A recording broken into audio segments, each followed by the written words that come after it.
Hi, my name is Franca Maria Ando, and this is my new podcast called The Three Lemons. The Three Lemons is about creatives who take things that are normally plain and boring and make them into exciting, beautiful things that people can enjoy.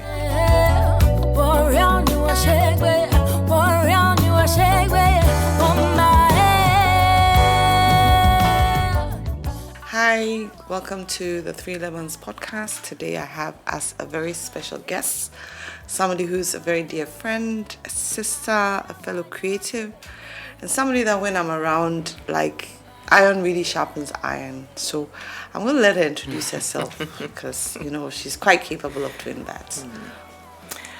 Okay, my name is Kristyne Twum. I'm a pharmacist, a health and wellness coach. I'm a grief coach and an energy healer. Now you see why I let her do the introduction herself. So, Kristyne, tell me something. You grew up, was born in Ghana, grew up here, went to primary school, where? I actually did a little bit of kindergarten, really, at Mother Care. But when I was 5, the family went to Edinburgh. Okay. My dad went to do his specialty in psychiatry. So we did Scotland, England between 5 and 9, and then came back and then went to Northwood Lyceum. Then I went to Achimota. Do you remember what that transition was like for you, coming from Edinburgh? It was difficult because it's like we did Edinburgh, then we did London, but I was basically speaking a little bit of Scottish, and then came back and had to learn how to speak Chi all over again. Okay, because of course when you're abroad, you're being spoken to in English. Absolutely. And then you come back and you're surrounded with family, and you're trying to adjust. You're re-familiarizing yourself with family again. So my Chi to start with was a lot of Chi and English. That's true English. So then you did Achimota. Then I did Achimota. And then you wanted to be a doctor. Did you want to be a doctor? No. My father wanted me to be a doctor. Because Daddy was a doctor. And it was just me and my brother. We're just 2 children. One of us needed to be a doctor. And for me, I didn't mind. I did the sciences. I did, biology, the physics, the chemistry. Usual. And my favorite was always the chemistry. Oh, wow. I wasn't a big biology fan because as soon as they start talking about blood, then I start getting queasy. So I used to tell Daddy, I said, as for this thing, dear, it's going to be hard small, But what happened, and I remember, I went and did the interview for the medicine. Everything was fine. And then one of my aunts who was in tech came to me. I remember Auntie Martha, Mrs. Tamaklo. She came and said, Kristyne, you did fantastic in the interview, but you showed up in a structured dress with high heels and perfume. And that's all the teachers could remember.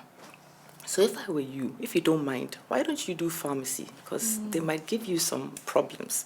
Because me too, I'm a little hard-headed. I don't see what... You were feisty. I don't see what my clothes and how I look has anything to do with what's in my brain, So we did a little detour, and I told Daddy, I said, it's the closest to medicine as you'll get, so I'll do the pharmacy. And of course, pharmacy too is all chemistry, which I loved, so everything worked out well. So it kind of worked out. It kind of worked out well. And the other thing too is that when I was doing the pharmacy, I ended up doing plant medicine. I did my thesis in the plant part of medicine within pharmacy. Which we'll get to. Which we'll get to. At some point. So it's a 360. Wow. Yes. Yeah. And so when you finished school, but tell me a bit about your creative journey. Kind of started early as well. Yeah, it did. So I don't want to go too far down the line before we get there. So how did your creative journey start? I've always been somebody who likes to think out of the box. I think the environment I grew up to helped, because even though Daddy wanted me to do medicine, he was very open for us to explore whatever we wanted to do. And he was a coal man too, and the coal blood, it runs through me very, very thick. So at any point in time, I'm looking for things to do and how I can do different things, you know. So he brought, before I went to university, he bought a computer. And this was in, 1986. I'm telling everybody how old I am, but yeah. 1986, he buys this computer. And I always loved greeting cards. I wanted to have my own little Hallmark shop. I loved greeting cards. So my brother and I used to design and print these cards. I'd put holes in them, put different colored ribbons, put nice text, and I'll carry them to university and go and sell them. And that was pocket money for me. During Achimota, we had a farm. School holidays, when people have gone to America and London, Daddy's shining a torch in your face at 4 a.m. Get up, we're going to farm. I was selling watermelon and okra and pepper to the women who sell groceries around Laboni. I was selling toilet roll to Top in Town and what was it, Quatsons at that time. Now Koala. Yes. You know, I was doing all of that, but I was always trying to find a way to do it out of the box. If you're doing cards, how can you make it better? What can you make? How can you make it different? I always wanted to stand out. It's like, don't just sell toilet roll. How are you going to do it? Is it coming in packs? Are you making it into smaller packs and you're packaging it different? Are you putting ribbons around it? Always something different. That was always what I wanted to do. You know? So you and your brother did quite a lot of stuff together. Yeah. What are some of the big things that you think you did together? For us, it was setting up the Unicorn Group. Okay. And out of that came Originate, which ended up being Originate Sachi and Sachi. And then Genesis came out of that. Then the printing company, at that time it was called Imprint. I rebranded it later on. But those were the things. And I remember our very first ad. We were fans of Mission Impossible, June and I, the really old one, not the new ones that people know, the old Mission Impossible. So the Mission Impossible theme song, that was what we used for our very first advert. And we did ads for Ash Foam. And I remember us using, what's this artist's name? Oh, it's just gone out of my head. But, you know, we wanted to be able to collaborate with artists, you know, to come and do the raps for the products and then put it all together and stuff like that. How do you do things differently? Yes. That was always the thing. So when we were brainstorming, it's like, okay, this is the product. How do we do it differently? And there was one particular day when we sat and we used to say that, you know what, we want to be so big and people would recognize so much that in the night, when you look up at the moon, then you see our logo on the moon. Oh, that is so cool. Yes, always striving to out of the box. Yeah. How do you make it different? Sometimes when my parents are come to eat and I'm setting the table, I was so finicky. I'd go out and go and get flowers and put it in a vase and set the table where the knives should be, and put extra plates underneath and put different. How do I take it out of the box? It was always, has to be different. Always has to be different. Yeah. And when you finished tech, what did you do?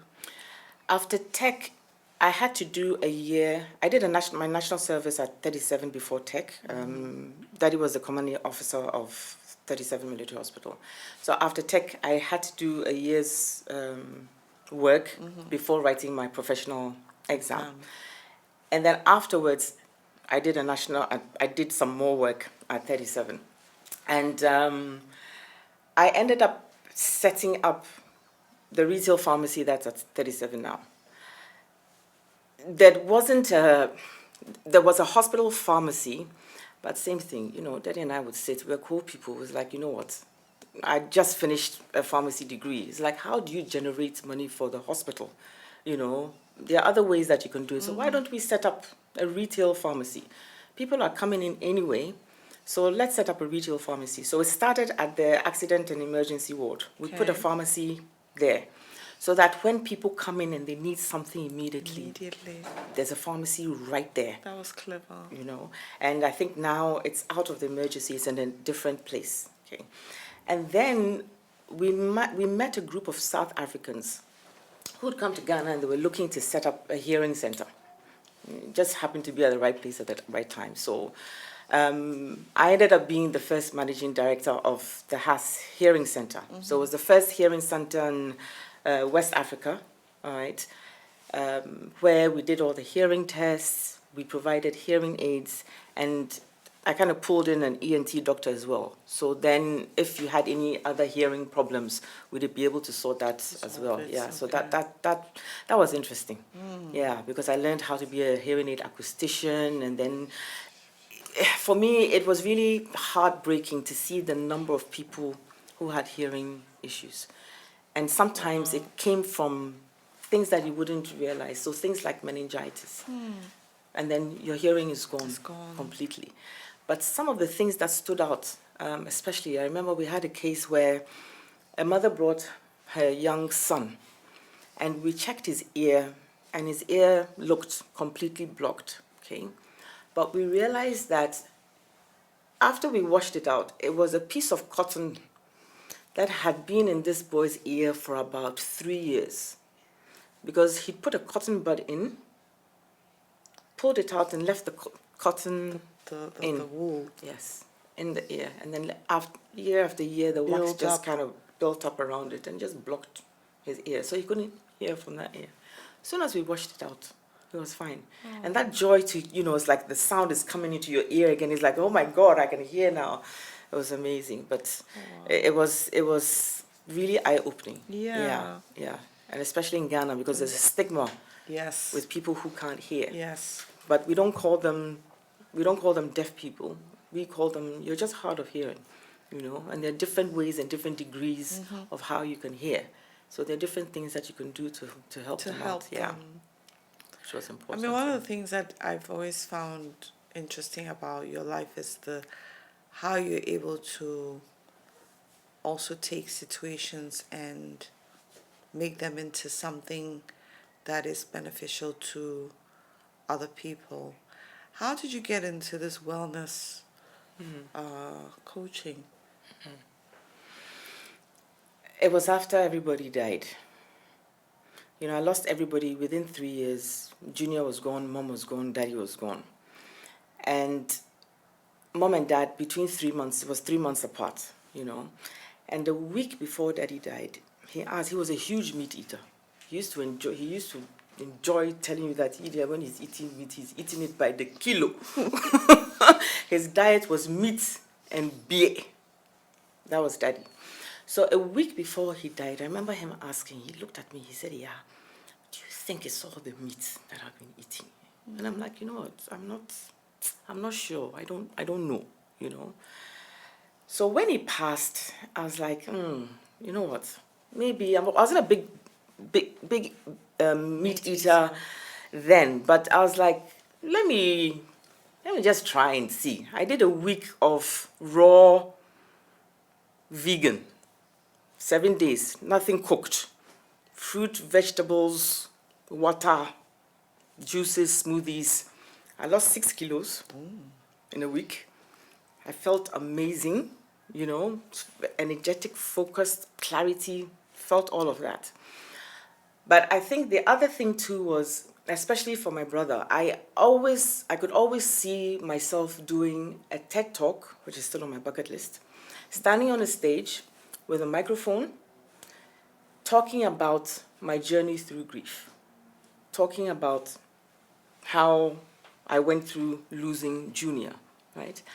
And a friend of mine I was running the printing press there, she comes to me and she wants to print some brochures for this course that she was organizing, where the team were coming from the UK and they were coming to teach NLP, the base for the things that Tony Robbins and Jack Canfield. And NLP means? NLP means neuro-linguistic programming, where we're using how your brain and the words and the language that you speak affect how your life can turn around. Okay.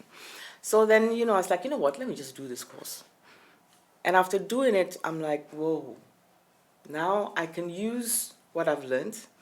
And the fact that everybody I knew who had lost a loved one would call me and ask me that, oh my God, Kristyne, I've lost this person. You went through it. How did you do it? What do I do? How can you help? So that was really the beginning of the coaching for me. it was giving a lot of advice to people who'd lost a loved one just by using my story and my own experience. And then it's like, you know what, how can we make sure that we don't get sick in the first place? Why? Food is really our medicine. I've already done plant medicine in pharmacy. So I call what I'm doing my natural pharmacy. I'd rather you don't get sick in the first place, right? So let's just eat the things that Are good for are us. good for you. And even if we do get ill, the food will still turn it around. Because the basis of every medicine is a plant. Your chloroquine, it comes from the neem tree. It's from quinine. Wow. Now, when you are coaching, because even as, I would say regular folk like us, when sometimes somebody comes to you with something a bit heavy or deep, by the time they've left, you feel a little like you've also lost something in the process. How does it help you to help other people? Most of the time it does. Somebody asked me once that, Kristyne, you're so tired and stuff. Why are you going to do a coaching session when you are so low? I said, usually by the time I finish, I feel better. I feel so much better because you're sitting and you're listening. With me, I make sure that I give you a safe environment. You can talk to me about anything and everything. Sometimes, even if you've come to me for something else, by the time we finish talking, I've got tissues out, and then half the time people are telling me that I wasn't really ready to tell you this, but it's just that safe space where you're free enough to talk, because I'm sitting and I'm listening, and you know that it's okay, and I know that whatever it is that you need, I'm going to be able to give it to you. Because usually it just flows. Sometimes it just comes to me. We haven't prepped, we haven't done anything. Some of the off ones have no preparation. But by the time we are done, you have gotten what you need. I've also gotten what I need from that experience of just sitting there together. So also, because I've done a lot of energy work, I also always believe that they come to me when they need me. There's a saying is that when the student is ready, the teacher appears. Yes. That's amazing. And I don't do this for all the podcasts, but Kristyne is one of the few people that really, or you're one of the people that really inspire me and almost tickle my creative and my funny bone. Yeah, but the things that I think also you and I vibe. The creativity just explodes when you and I are together. Because the ideas just start dropping. It's wild. But thank you so much for coming to talk to me. It's been such a pleasure. And I know that, I always say that this is for the young folk. Yeah. For them to learn, for them to also get something out of our lives. Absolutely. This is all we can leave them, like our wisdom. Yeah, that is true. So thank you so much. Thank you.